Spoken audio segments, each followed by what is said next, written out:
y'all, we finally thawed out down here and we finally got our lights back. So I'm so thankful for that. Just for that reason, it's a great day. Today I'm going to be making something called chicken breast cream sauce. This is my mother's recipe. All of my cousins and siblings, they will know exactly what it is because she was famous for this dish in our family. And it's a little fancier than some of my other stuff, but it's very fitting because my mother is very dainty and refined, and she loves cream sauce, especially wine cream sauce. So anytime I have something with cream sauce in it, it makes me think of her. I've actually ordered stuff with cream sauce just because I was like, I wonder if my mom would like that, so I would try it out to see.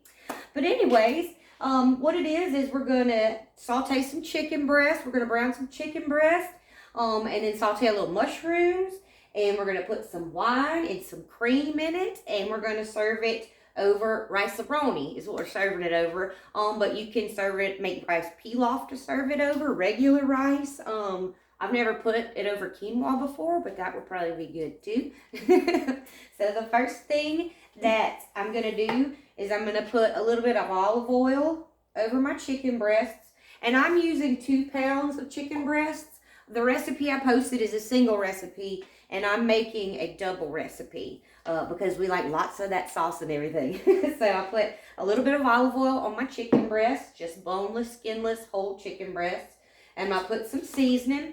Now my mother uses white pepper in hers because it's a white sauce, but I don't have any white pepper, so I'm not going to be putting that in there. Put a little salt.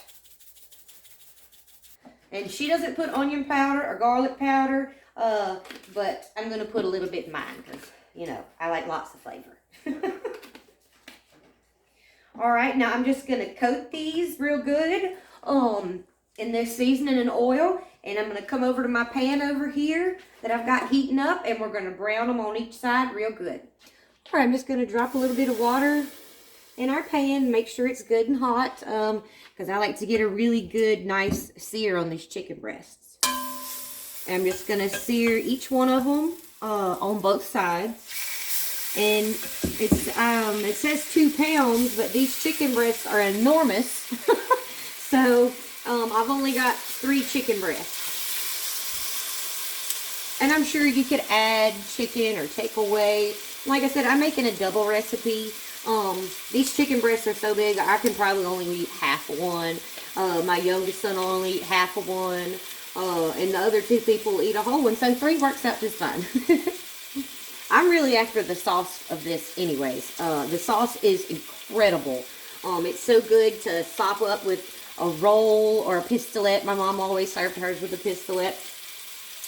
She also always, every time she makes this, she serves it with peas and carrots. I don't know if you've seen my English pea video, but I described my disdain for English peas and how I have to cook them so that I can eat them. So this was one of my favorite things growing up, but there was always peas and carrots with it, and I did not look forward to that. So I'm just going to brown these really good on both sides. While my chicken's browning, I'm going to go ahead and get my rice roni started. And the directions are on the box for rice roni, so I don't think I need to explain that. But on the box it says you can put butter in a pan and brown your rice roni, and I do that. And like I said, you can put this over rice pilaf to make it even fancier, or you can use regular rice, or you can even try quinoa. I've never tried it, but it might be good. And you can also, this is a very easy recipe. You can actually even make your rice roni in the microwave, which I know some people that do that. So you could do that to make it an even easier meal. It's very good, but it's very quick and easy. So I'm just going to get my rice roni going while I wait on my chicken breast. Alright, so our chicken breasts are browned on both sides. I'm going to remove them from the pot. And I'm going to add a few tablespoons of butter. If I can find my knife. I got a spoon anyways. So I'm just going to add a little bit of butter. And I'll have measurements on the recipe, but I'm not following that. I'm just putting some butter in. Alright, I'm going to put my mushrooms in. These are just plain white button mushrooms, just 1 small pack of them. but I'm sure you could use any mushroom you want. I'm the only one here that likes mushrooms, so you don't have to put mushrooms in it. I usually don't, but I am going to because I love them. So I'll be picking out mushrooms out of my little boy's plates later. So I'm just gonna let these saute. And when I'm sauteing my mushrooms, I do it on really high heat. I have always been taught that when you're doing mushrooms to cook them like a protein. So I use high heat and sear them and brown them really good instead of steaming them. And I don't salt them until they're done browning, because that salt will draw out all that liquid from the mushrooms and keep them from getting that really good browning on the outside of them. So I just cook my mushrooms on really high heat and a little bit of butter with no salt on them. Alright, now I'm going to add a half a cup of white cooking wine, and it's just the cooking wine in the little bottle. Some people, they only like really expensive wine that you would drink in their wine sauces. I've never had anybody complain about me using that type of cooking wine. I like it, so if you want good fancy wine in it, then you go right ahead and put it, but it's okay to use this too.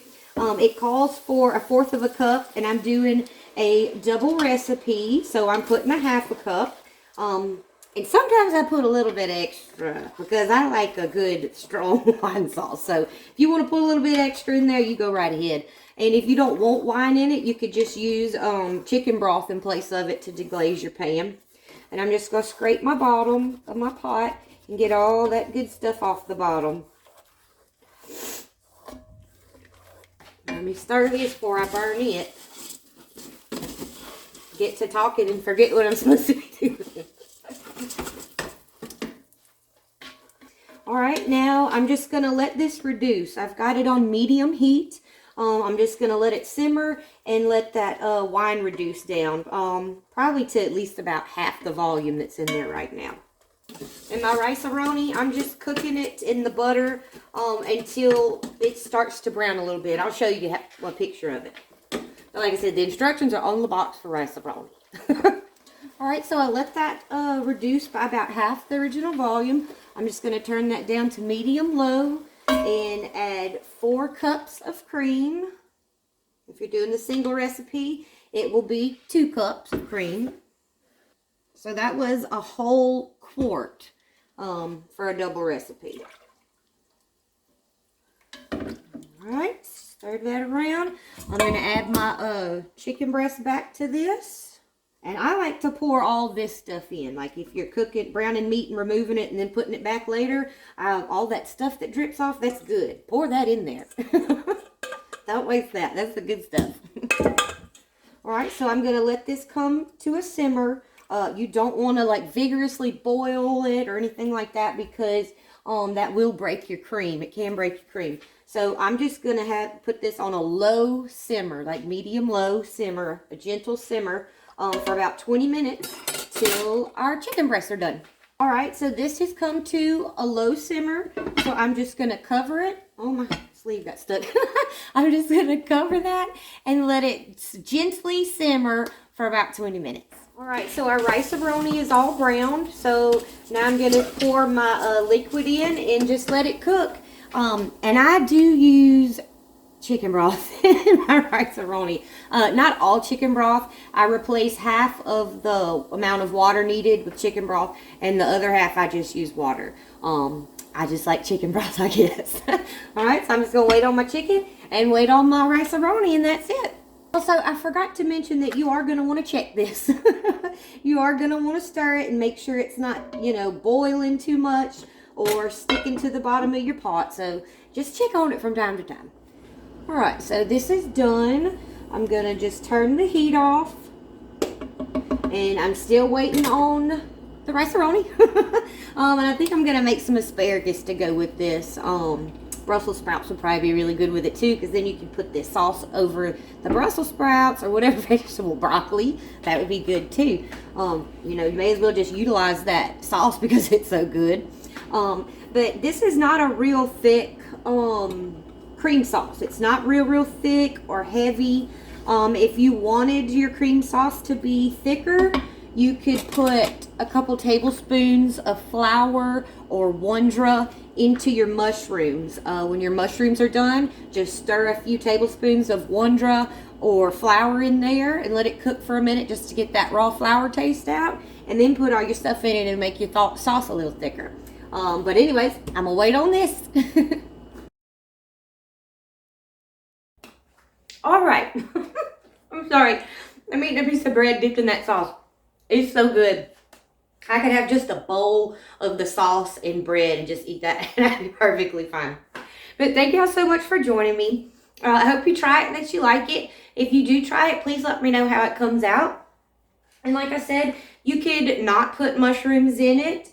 You can use just regular rice. I've used wild rice pilaf before, and it was really good like that. But I'm going to go make some asparagus, and I'll see you next time.